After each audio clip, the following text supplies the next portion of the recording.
Welcome to LiveDaf, your online Daf Yomi Shir.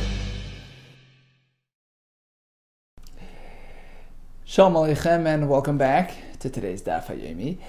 Zevachim Kufyut Ches. We begin 10 lines off the top of the Amud back to Bama. What happens in a Bama Gedola, in a central Bama? So it's not a formal official Mishkan. It was a central Mizbeach, such as what they had in Gilgal, Noive Givai. So during those times, what can the tzibur bring? What type of karbanos can they bring to the Bama? According to the prevailing opinions of yesterday, basically anything. According to Reb Shimon, however, just as a yachid, a private person, is limited in his ability in terms of what he can bring, tzibur as well. Amamar, so we learned yesterday, Reb Shimon Omer, that the only obligatory karbanos choiva, right, choivos, that even a tzibur can bring in a Bama Gdola are those that are time related, kavul and zman. For instance, you have the daily tamid, etc. But otherwise, if you have other obligatory karbanos, such as a par helem davar shal tzibur, which the tzibur brings when they sin, etc., although they are karbanos choiva, karbanos tzibur, but they may not be brought in a bama, because they're not time sensitive. They're not related to time. My time with Reb Shimon, where is Reb Shimon's source for this distinction? We have a pasuk describing the event at Gilgal. So when they entered Eretz Yisrael, the first 14 years, the Mizbeach was in Gilgal. And it says, Vayas B'nai Yisrael Es HaPesach Ba Gilgal. Okay, so Klal Yisrael brought their Karban Pesach in Gilgal. Now, obviously, why would they not? It's time for the Pesach. Why would they bring? What was the major event here? That's being described in the pasuk.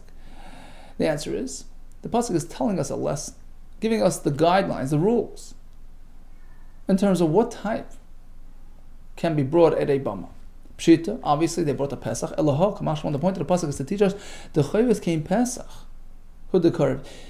Even a tzibur can only bring chayvus, which are similar to the Pesach. Those types are acceptable at a bama. Time-related karbanos. Holav kein Pesach loy korei, but otherwise, if it's a karban chayva which is not time-sensitive, like the Pesach is, that cannot be brought at a bama gedola. V'idach. Now the other opinions who disagreed, a tzibur can bring any chayva. So what's the point of this pasuk here, which describes the karban Pesach at Gilgal? Come and teach us something else entirely different. There's an interesting shaila. The question: can a person receive the paraduma waters if he's tamei? Does it work if he's also an arel, if he has not experienced the bris milah for whatever reason? Can you sprinkle the paraduma waters on an arel and still be effective in removing the tumah that he has? And that's what we learn from this story, because Klal Yisrael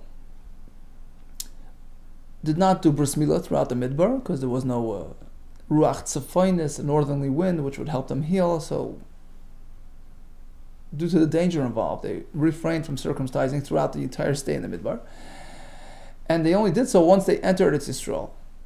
But it was already time for the Karban Pesach a couple of days later, and they were all tamei because they were involved in burying their dead throughout the midbar. So they were tamei and arel at the same time. They had to undergo a quick paraduma treatment to enable them to bring Karban Pesach coming up in a couple of days. Problem is, they were in a state of arel at the time,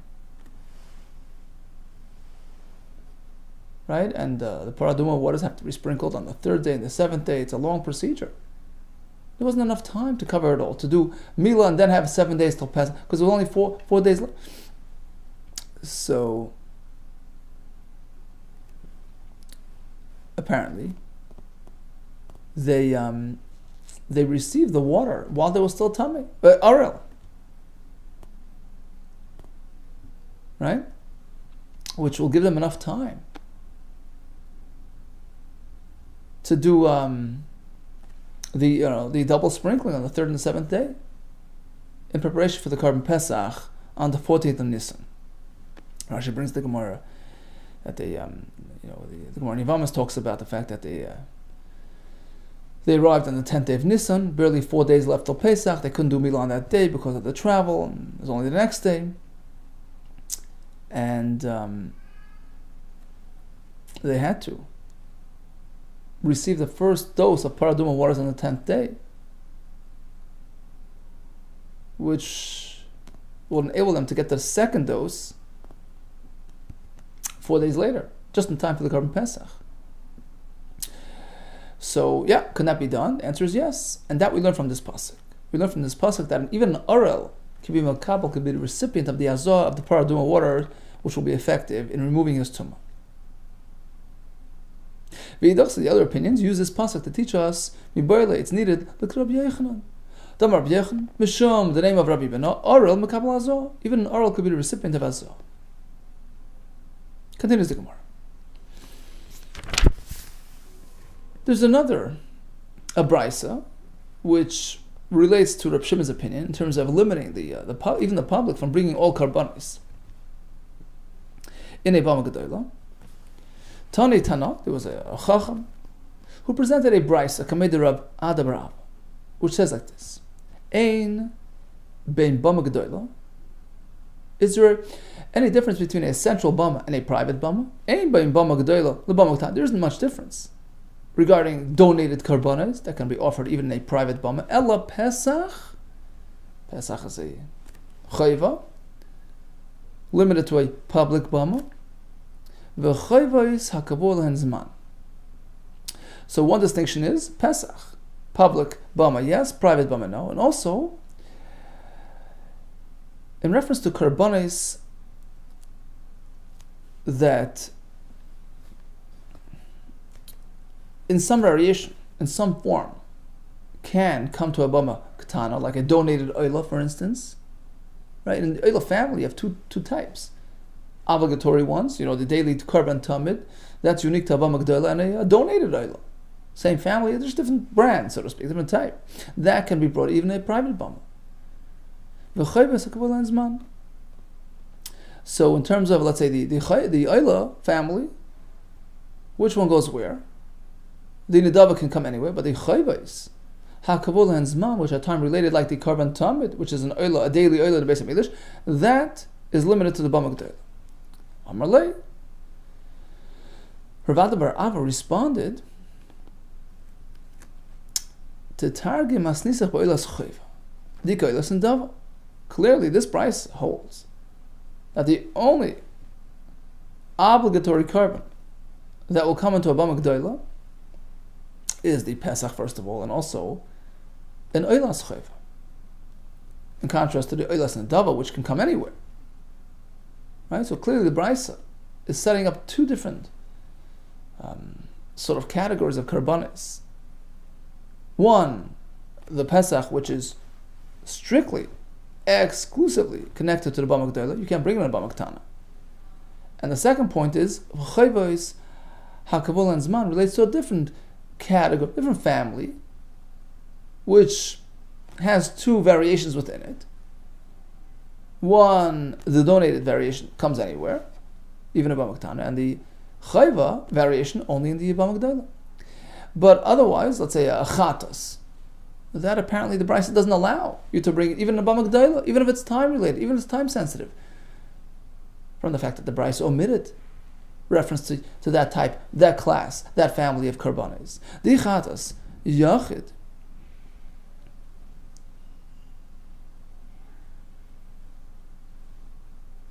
Di chatas, some take out the next 4 words. Di chatas, because otherwise, if the Brisa would allow even a time-related chatas chayva to come to Bama Gdola, chatas nidava mi'ika, do we then have a donated chatas? Right? So the Brisa is clearly referencing only a class, a family, a group of karbanis, a type of carbon which has two variations to it, chayva and a dava. And in contrast to the dava that can be offered anywhere, the chayva is limited to the public bama. And that's limited to the oila family. You don't have those two variations in a chatas. There's no donated chatas. So apparently this brisa only allows the following karbanis in the Bama G'dayla: a Pesach, or an Oilas Chayva that's connected to time. Says the Gemara, "V'lukma b'minchas Chayva deike chavitin." Well, why only an Oila? You know what? Even in the mincha family, you have two types. You have a donated mincha, which can come anywhere, and you have a minchas chavitin, the daily mincha, the obligatory time-related one that will be limited to a Bama G'dayla. Why can't that also be covered by this price? Because he held that you never bring a mincha by Bama, so that's not really up for discussion. Okay, so they arrived at Shiloi, which was the next phase, where they had a more formal mishkan, and the Bamais now became, offline, prohibited. And the Mishnah describes the Mishkan Shiloi as being something unique structure. The walls were solid, stone walls, but the top, the roof, was not made of solid material. It was actually Urias materials, which they had from the Mishkan.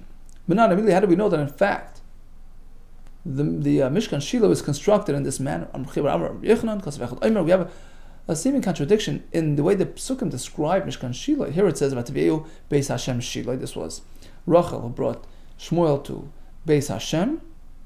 Chama brought Shmuel to Beis Hashem, and it's called a Beis Hashem, like a solid structure.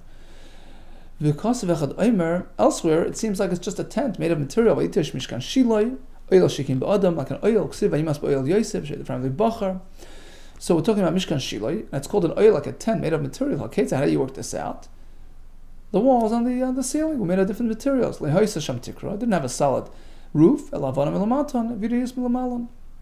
Stones on the walls and curtains on top. That was considered first phase, temporary, like a resting place, as opposed to ultimate nachla, which was the Beis Hamikdash, a solid structure throughout in Yerushalayim. Okay, now during Mishkan Shiloi, they would bring, all the karbanos, and the Mishnah says, Kachik Kadashim, which typically are eaten in the Mishkan, here, you can eat it even in the perimeter, even on the outside, as long as you still have eye contact, as long as you're still within the field of vision of the Mishkan, which is an interesting concept. You can connect by way of vision. So you're far, far away, but if you see it, you relate to it, and you connect it, and you can eat kachik. This is an interesting halach, which requires a proper source. Where's the source for this? Be careful. When you get to that place, the bamas are off. You better be careful from, watch yourself. Don't do oilis. Don't be makar, be oilis wherever you decide. And the pasuk calls it ashatira. Seeing, visualizing, which indicates that he's at a distance but can see the Mishkan. That's not sufficient justification to bring the carbon there. To bring the carbon is not allowed at a distance, but to eat the carbon apparently is okay. You can't offer the carbon at a distance. But you can eat the carbon as long as you can still see the Mishkan. Well, says the Gemara, perhaps we learn the pasuk differently. We can learn like this. You can't burn the carbon. You can't be makar of it at a distance. Perhaps you can do shchita at a distance. But who says you're allowed to eat too? No. Shchita and be makar go hand in hand. So there's no distinction between the two. Apparently, it's only to allow eating at a distance. Sham tala v'sham tasa. There you burn it, there you do all the processes of a carbon. It's all in the same place. So the prohibition relates to the same makayim. You can't split them. Apparently, the split relates to eating at a distance, which is allowed. Rav Dimi Marchasa Amar. Here comes another source that eye contact allows consumption. Amakra, the pasuk says, "V'loi tanas shiloi." This is an area in Eretz Yisrael which connected to shiloi. Tanas shiloi. Now, tanas means something sad, like an oinain. What's the point of the pasuk? But describing an area from which you could see Mishkan Shiloi. And after Shiloi was destroyed, a person who would be standing in that place, which was at a distance, which was within the field of vision, he distresses about the destruction of Mishkan Shiloi. and out of the fact that he can no longer eat kachim at that location at a distance from Mishkan Shiloi. Apparently that was allowed. Makim, it's a location, Shekol Roya Oisai. Whoever sees that location, Saneach Allah, distresses about it. Al Achilas Kachim Shaloi. Regarding the consumption of kachim, which was allowed in this location in the past. So apparently you can eat even at a distance, as long as you can see it. Source number 3, Ravo Amar Kro, we have a pasuk, Parsa Yachid, describing Yosef Atzadik, who was careful and guarded his eyes. And the pasuk gives him a bracha, Ben Poiras Yosef, Poiras is Lashon Pru, Ravu, multiplying, expansion. Ben Poiras Ali Ayin. And we learn, the eye, Ali Ayin, eye in the eye of Yosef, who was watchful and careful, who maintained his pristineness. Shalei Ratza Losen, he didn't want to satiate, but the honest and to have pleasure, something which is unbecoming of him, something which was unfit for him. So what's the merit, what's the schar in return Hashem gave him? So he's zeicha that the Mishkan, which was situated in his territory,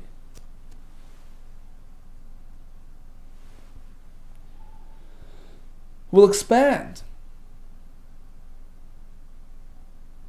and spread itself out, as long as the eye can see, right? So it's the schar for proper behavior with his eyes. So in return, as long as you can see, as far as the eye can see, you can still see Mishkan Shila, you can eat karbanas there. So the territory sort of expanded itself as far as the eye can see. Okay, so we learned that he could eat kachim from a distance. Rabbi Yasi, Rabbi Chanina Amar, here comes source number 4. Uritzayin Sheikhni said, this is in place of bracha. Moshe Rabbeinu is giving the bracha to Shevet Yosef, right, descendants of Yosef Atzadik. Uritzayin Sheikhni Sne. And likewise we learn that it's in the schus of their grandfather Yosef, who followed and adhered to Ratzayin, to the will of Hashem, in terms of maintaining his purity. I and the eye, Shli Ratzah Lehonis, who refused to partake in something which wasn't his. Next comes Sheikhni. He was Zeichet to the Shechina, Sneh, which expanded and spread throughout all the neighboring territories. So its influence, its effect was felt all throughout the area. Tizke v'toicha ben Asnun was Zeichet that the consumption of the karbanas related to that Mishkan Shilei was eaten at a distance ben Asnun, amongst the territories of the neighboring tribes who disliked Yosef and they sold him. So apparently, the effect, the influence of the Mishkan Shila was felt all around the area, even at a distance. Tana, we learn in the Brisa, how does this work? How do you define? What are the guidelines of B'chol HaRoya, as far as you can see? Roya, Sha'amr, when we speak about Roya Kulei, you have to see the Mishkan, as opposed to having an obstruction between yourself and the Mishkan. So if there's something blocking, that's not considered eye contact. Amalei, Rabbi Shimon ben Yaakov Abulaser.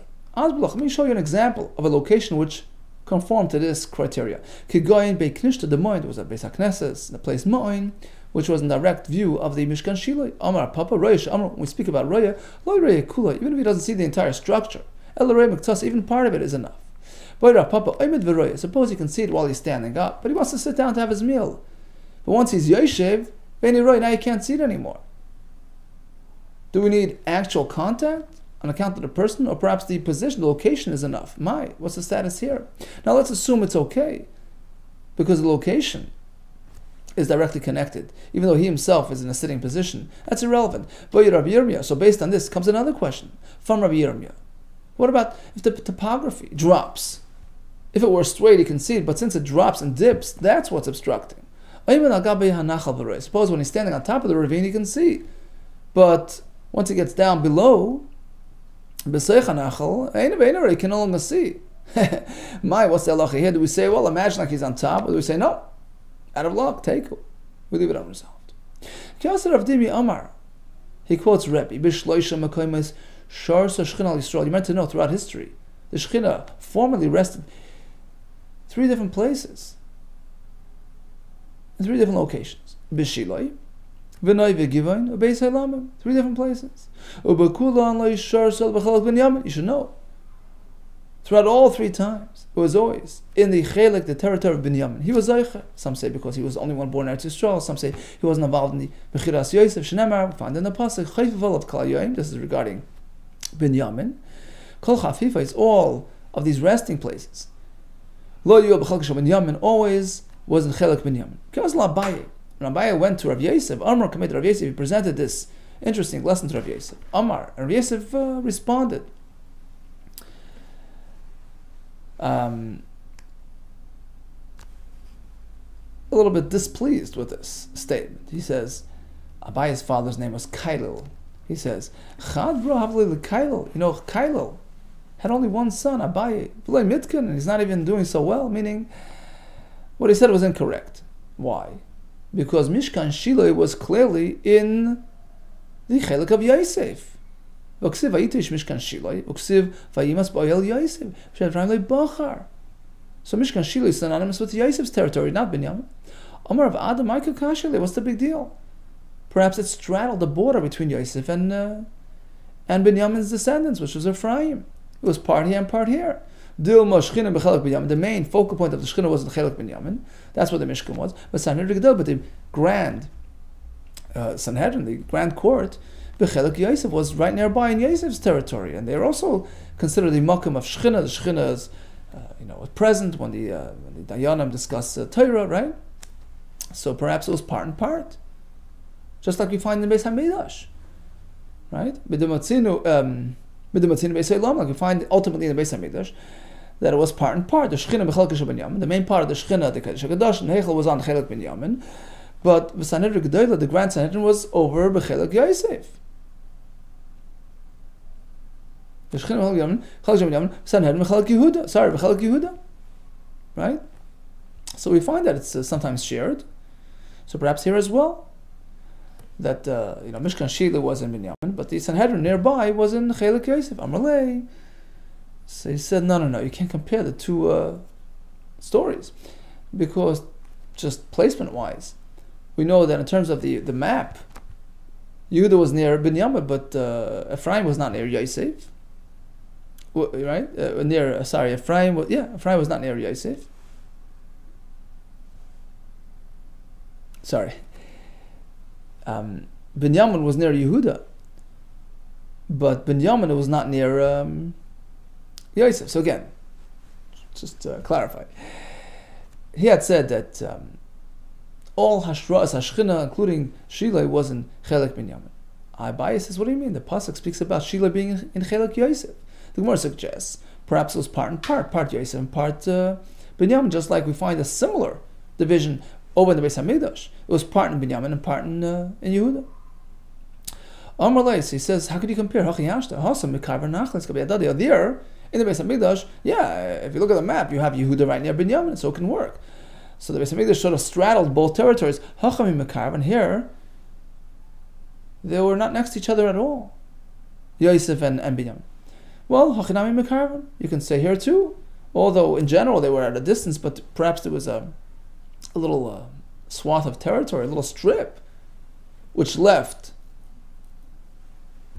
Chelek of Yosef and protruded into Chelek, near Chelek Binyamin, and that's where the Mishkan was. So you covered both territories. We find a similar statement regarding the Beis Hamikdash. There was a little strip leaving Yehuda's territory even Echneses and would protrude into the Chelek Shel Binyamin, which the Mizbeach was built. We had this discussion in the past, right? Binyamin HaTzadik in the past, when he saw this in the future through Ruach HaKodesh, this is going to happen, that part of the Mizbeach will have to be built on the part of Yehuda. He was unhappy about it. He wanted the whole thing in his territory. Hachanami, likewise, can be said over here regarding Mishkan Shiloi. It shared both territories. There was a little strip leaving Yosef's area. Lichalkai headed for Chalkai Shel Binyamin. And that's where the Mishkan was. That also explains the pasuk mentioned earlier. There was distress regarding Shiloi, meaning that Binyamin saw this in Ruach HaKodesh, and he wanted that any part of the Shechina will be shared with a different Shevet, and that's why it's Tanas Shiloi. Okay, so in any case, you can work it out. Ketanai, but in fact, it's Machlekes Tanaim.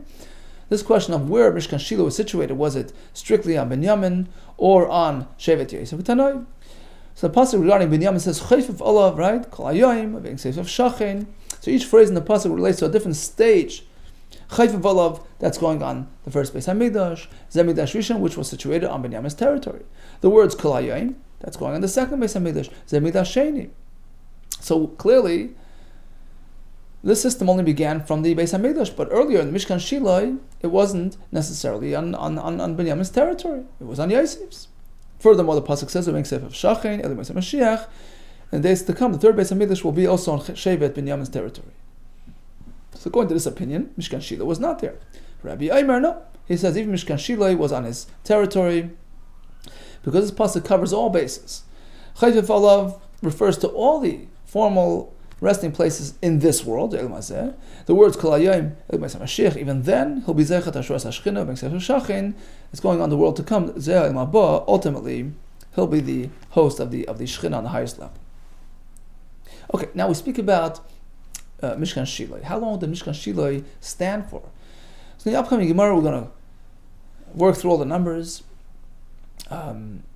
Basically from Yetzias Mitzrayim through the Midbar, where the first Mishkan was built, into Eretz Yisrael, where for 14 years they had the Bama, the central Bama, in Gilgal, over to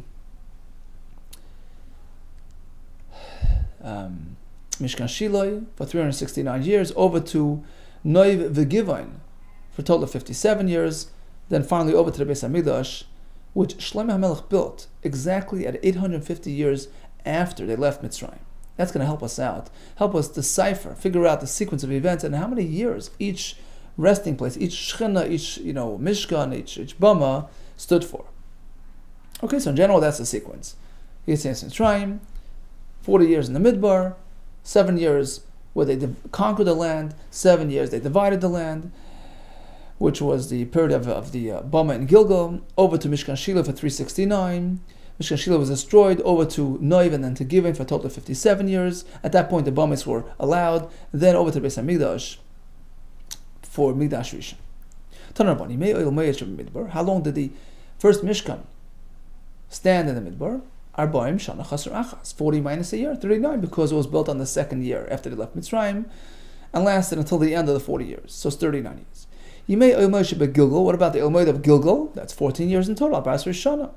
Right? Throughout the 7 years, Sheva Shekavshu, when they conquered and they took over the land, Vizayin Shechoku, and plus 7 years that they divided the land as well. Total of 14. Now after Shiloi, they went to Neve Givain, which stood for 57. So how much do we have left?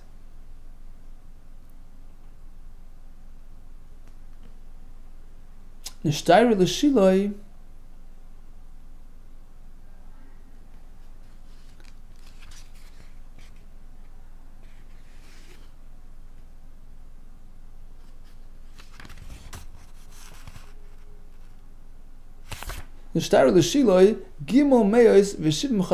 how much is left?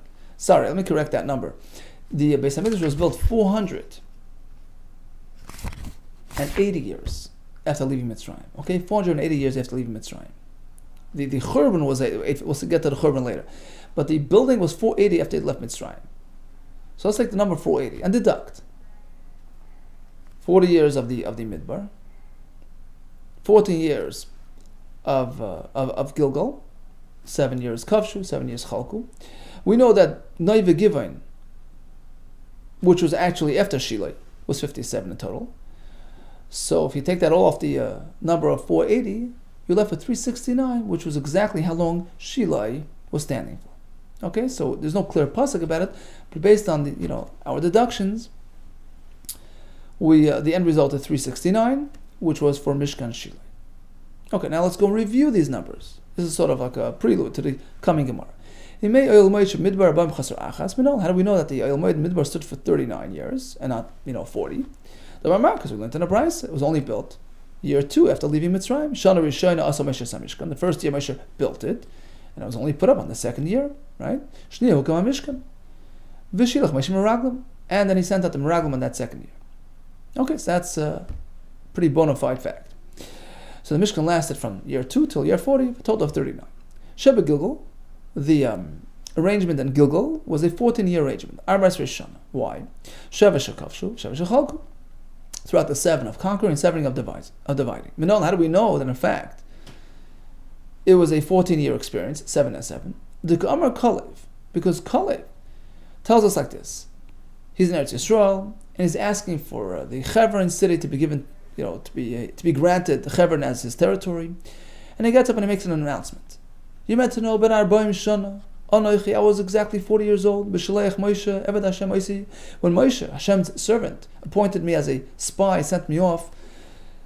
B'Shaleach Moshe, Eved Hashem Oisi, Mikodesh Barnea, from that place, L'Raglas Ha'aretz, to spy the land. V'Ashav Oisi, Davak Hashem Levavi, and I was a man of integrity. I responded to him the way I was supposed to, giving him an accurate depiction of the land.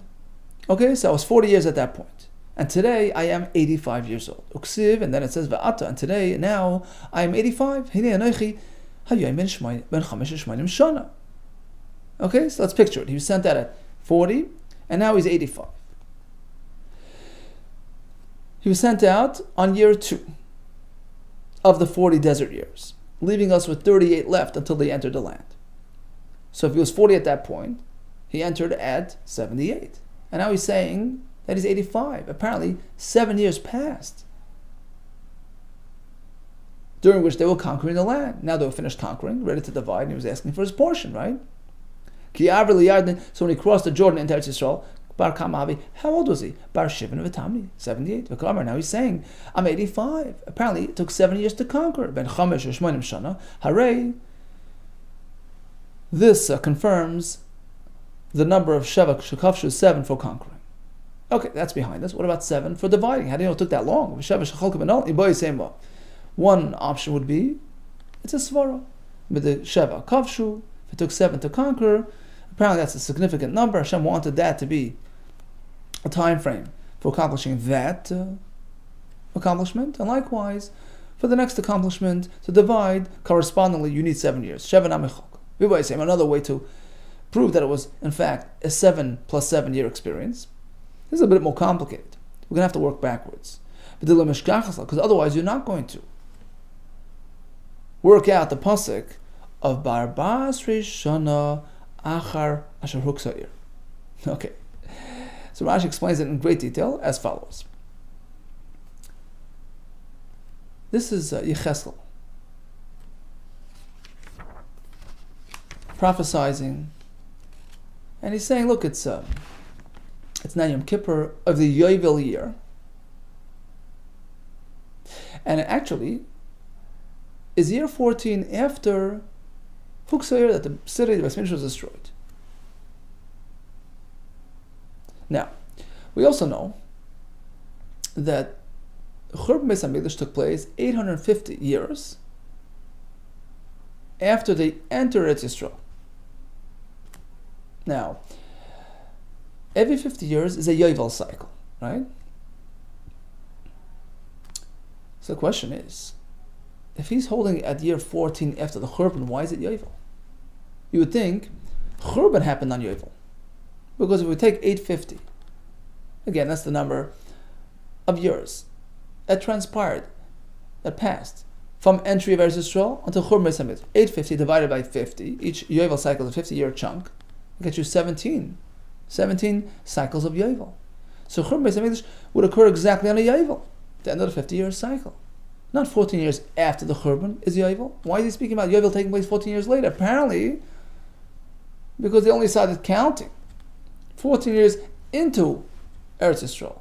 They didn't start counting the first year, because they were busy. The first 14 years didn't qualify. They were still being conquered, divided. You can only start the full count when they're settled.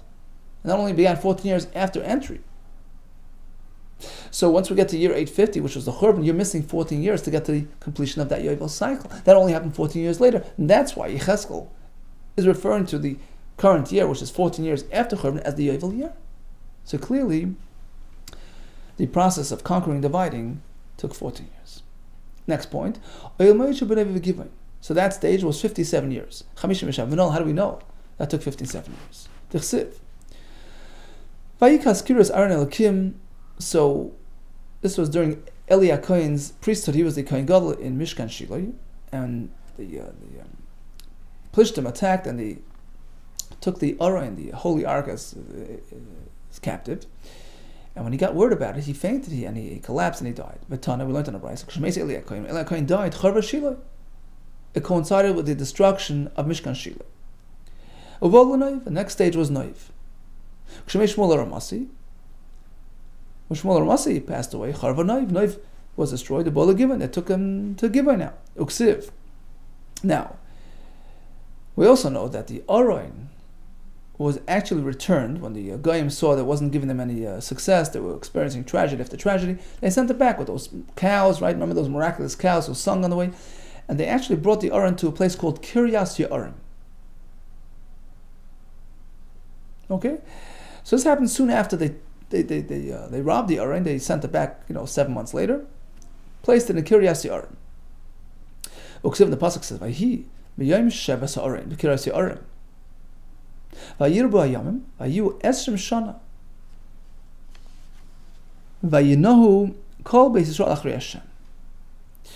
So it was a 20-year period from when the Aron landed in Kiryas Ye'arim until David HaMelech was accepted as the official king on the entire nation. So now let's work through these 20 years. Hani Esrim Shana. Let's break down the 20 years into bite-sized pieces. What occurred during these 20 years? Eser Shana, the first 10 years, Shemalach Shmuel Ba'atzma, Shmuel led on his own. He was the one leader. V'shana Shemalach Shmuel v'Shaul, and then he appointed Shaul as a king, and they sort of shared leadership during that next year. That's 11 years. V'shtam Shemalach Shaul, then Shaul, due to the tragic episode with Amalek, Shmuel turned away from him, and Shaul was on his own for 2 years. V'shavet David, and then David was appointed king, but initially it was only a localized kingdom. It was only in Hebron, amongst his people, amongst Yehuda. So we covered the 20 years, right? From Kiryas Ye'arim until now. And then, right, the Chsiv, and then afterwards, he was finally accepted as universally as the king over the entire nation. Uksiv, the Chsiv, and it says, Uksiv, Vayam Hashem Melech David al Yisrael, Mem Shana, that ultimately David was a king for 40 years in total. B'Chevron Melech Shavashan, the initial 7 years in Chevron was the first 7 years. And then 33 more years that he was a king in Mitzrayim, in Yerushalayim, over the entire nation. And then Shlomo Melech his son took over. Ub'Shlomo Ksiv. So at this point we still don't have a Beis HaMikdash. Beis HaMikdash was only built the 4th year into Shlomo's reign. 4 years into his reign, he built a Beis HaMikdash. So how many years do we have for Noiv Gibeon? How many years from when Shiloh was destroyed, from when Eli HaKohen was died and the Aron was taken and brought back to Kiryas Ye'arim? How much time passed from then till the Beis HaMikdash was built, which coincided with Noiv Gibeon, right? That's when the Bama was in Noiv Gibeon. 57 years, right? Because you have the 20 years that we spoke about from Kiryas Ye'arim until David arrived in Yerushalayim. You have 33 more years in Yerushalayim, so that's 53, and 4 years into Shlomo Melech's Malchus when he started building the Beis HaMikdash. So that's 57 years. So this gives us another clue to how long Shiloh was. Because